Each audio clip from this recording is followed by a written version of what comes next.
பிரியமானவர்களே, இன்றைய காலை பொழுதிலும் கூட இது வானத்தின் வாசல் ஊழியத்தின் மூலம் உங்களை சந்திப்பதில் கர்த்தருக்குள் மிகுந்த சந்தோஷம் அடைகிறேன்.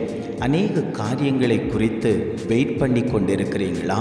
எனக்கு எப்பொழுது இந்த காரியம் நடக்கும்? நான் அநேக நாட்களாய் வருடங்களாய் காத்திருக்கிறேனே, என்னுடைய இந்த காத்திருத்தலுக்கு எப்பொழுது பதில் கிடைக்கும் என்று தேவ சமூகத்தில் அழுது விழித்து கொண்டிருக்கிறீர்கள் அல்லவோ? ஆண்டவர் சொல்லுகிறார், நீங்கள் காத்திருக்கக்கூடிய காரியத்தில் நிச்சயமாகவே நான் விடுதலை தருவேன் என்று இன்றைய காலை பொழுதில் ஒவ்வொரு குடும்பத்தையும் பார்த்து ஆண்டவர் வாக்கு கொடுத்து கொண்டிருக்கிறார். இன்றைய காலை பொழுதிலும் கூட ஆண்டவர் நமக்கு தரக்கூடிய நல்ல வார்த்தை என்னவென்றால், நீதிமொழிகள் 20ஆம் அதிகாரம் 22ஆம் வசனம் இவ்வாறாக சொல்லுகிறது, கர்த்தருக்கு காத்திரு, அவர் உன்னை ரட்சிப்பார். வசனம் இவ்வாறாக சொல்லுகிறது, கர்த்தருக்கு காத்திரு, அவர் உன்னை ரட்சிப்பார். நீங்கள் யாருக்கு காத்து கொண்டிருக்கிறீர்கள்? மனுஷனை குறித்து காத்து கொண்டிருக்கிறீர்களா?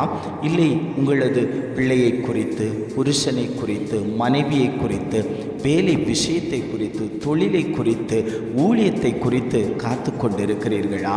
ஆண்டவர் சொல்லுகிறார், அவருக்காக காத்திருக்க வேண்டுமாம். நம்முடைய குடும்பத்தில் ரட்சிப்பு வர வேண்டும் என்றால் கர்த்தருக்காக காத்திருக்கும் போது நம் குடும்பத்தில் ரட்சிப்பு உண்டாகும். நம்முடைய பிள்ளையின் காரியத்தில் ரட்சிப்பு உண்டாகும். நம்முடைய தொழிலில் ஒரு ரட்சிப்பு உண்டாகும். கர்த்தருக்காக காத்திருக்கிறவர்கள் புது பலன் அடைவார்கள். இன்றைக்கு எத்தனை பேர் கர்த்தருக்காக காத்து கொண்டிருக்கிறீர்கள்? கடைசி காலத்தில் வாழ்ந்து கொண்டிருக்கிறோம். எப்பொழுது எது நடக்கும் என்று தெரியாத சூழ்நிலையில் நாம் வாழ்ந்து கொண்டிருக்கிறோம். எத்தனை பேர் வேதம் வாசிக்கிறீங்க? எத்தனை பேர் ஜெபிக்கிறீங்க? எத்தனை பேர் உபவாசிக்கிறீங்க? நான் என் தேவனுக்காக காத்து கொண்டிருக்கிறேன். நான் என் தேவனுக்காக எதையாகிலும் செய்ய வேண்டும். நான் தேவனுக்கு விருப்பமானதை செய்ய வேண்டும் என்று எத்தனை பேர் நினைத்து கொண்டிருக்கிறீர்கள்? உங்களை நீங்களே சற்று சிந்தித்து பார்ப்பீர்களே ஆனால் நீங்கள் எந்த நிலையில் இருந்து கொண்டிருக்கிறீர்கள் என்பது உங்களுக்கே நன்றாகவே புரியும். வேதம் சொல்லுகிறது, கர்த்தருக்காக காத்திரு, அவர் உன்னை ரட்சிப்பார். நமக்கு இன்றைக்கு ரட்சிப்பு வர வேண்டும் என்றால் நாம் கர்த்தருக்காக காத்திருக்க வேண்டும். கர்த்தர் நம் குடும்பத்தில் வந்து தங்கி தாபரிக்க வேண்டும். நம்முடைய தொழில்களில் கர்த்தர் வர வேண்டும்.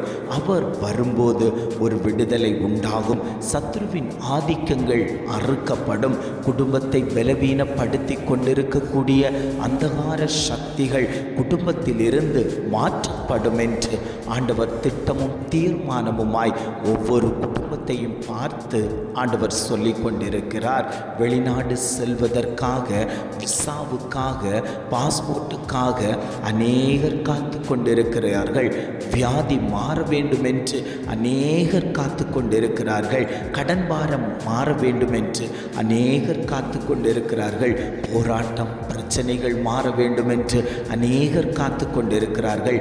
என் குடும்பத்தில் சமாதானம் நிலவ வேண்டும் என்று அநேகர் காத்து கொண்டிருக்கிறார்கள். என் குடும்பம் முழுவதும் ரட்சிக்கப்பட வேண்டும் என்று அநேகர் காத்து கொண்டிருக்கிறார்கள். ஆண்டவர் சொல்லுகிறார், நீங்கள் எனக்காக காத்து கொண்டிருங்கள். நான் உங்கள் நடுவில் வந்து உங்களை ஆசீர்வதிக்கும் போது நீங்கள் விடுதலை ஆவீர்கள். நீங்கள் ரட்சிப்பு அடைவீர்கள். காரணம் என்னவென்றால், என்னை நோக்கி கூப்பிட்டு கொண்டிருக்கிறீர்கள் அல்லவோ? உங்களை நான் பார்த்து கொண்டிருக்கிறேன் அல்லவோ? என் பிள்ளைகளுக்கு என்ன செய்ய வேண்டும், ஏது செய்ய வேண்டும் என்பதை நான் நினைத்திருக்கிறேன். அவைகள் உங்கள் கண்களுக்கு தெரியவில்லை, உங்கள் செவிகள் அவைகளை கேட்கவில்லை. ஆனாலும் நான் அந்த காரியத்தை உங்கள் குடும்பத்தில் செய்து நிறைவேற்றுவேன் என்று ஆவியானவர் திட்டமும் தீர்மானமுமாய் குடும்பங்களை பார்த்து அவர் பேசிக் கொண்டிருக்கிறார்.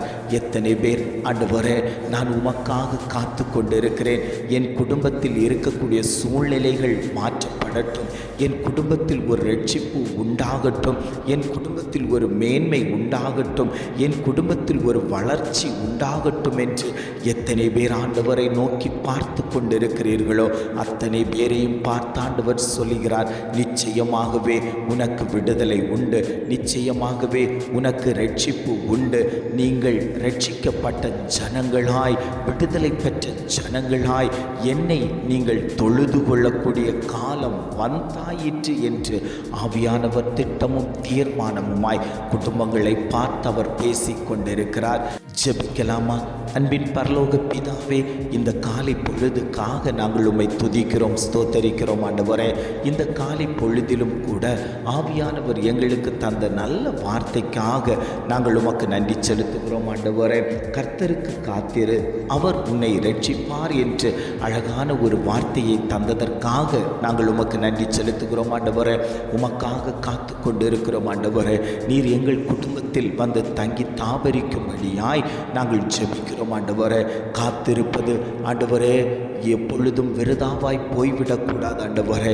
நீர் எங்களோடு கூட பேச வேண்டும், எங்கள் குடும்பத்தோடு கூட பேச வேண்டும், எங்கள் குடும்பத்தில் உலாவ வேண்டும். உம்முடைய பிரசன்னத்தை நாங்கள் உணர்ந்து கொள்ளும்படியாய் நாங்கள் ஜெபிக்கிறோம் ஆண்டவரே.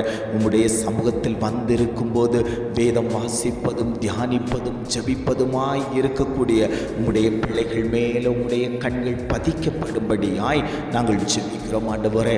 எந்த தீங்கும் பிள்ளைகளுக்கு வந்துவிடாத தேவன் வேலியடைத்து பாதுகாத்து கொள்ளும்படியாய் நாங்கள் ஜெபிக்கிறோம். இதை கேட்டுக்கொண்டு இருக்கக்கூடிய ஒவ்வொரு குடும்பத்திலேயும் தேவன் ஆண்டவரை பாதுகாப்பை கொடுக்கும்படியாய், அந்த குடும்பங்களில் ஐஸ்வர்யம் கொடுக்கும்படியாய், நன்மைகள் நடக்கும்படியாய் நாங்கள் ஜெபிக்கிறோம்.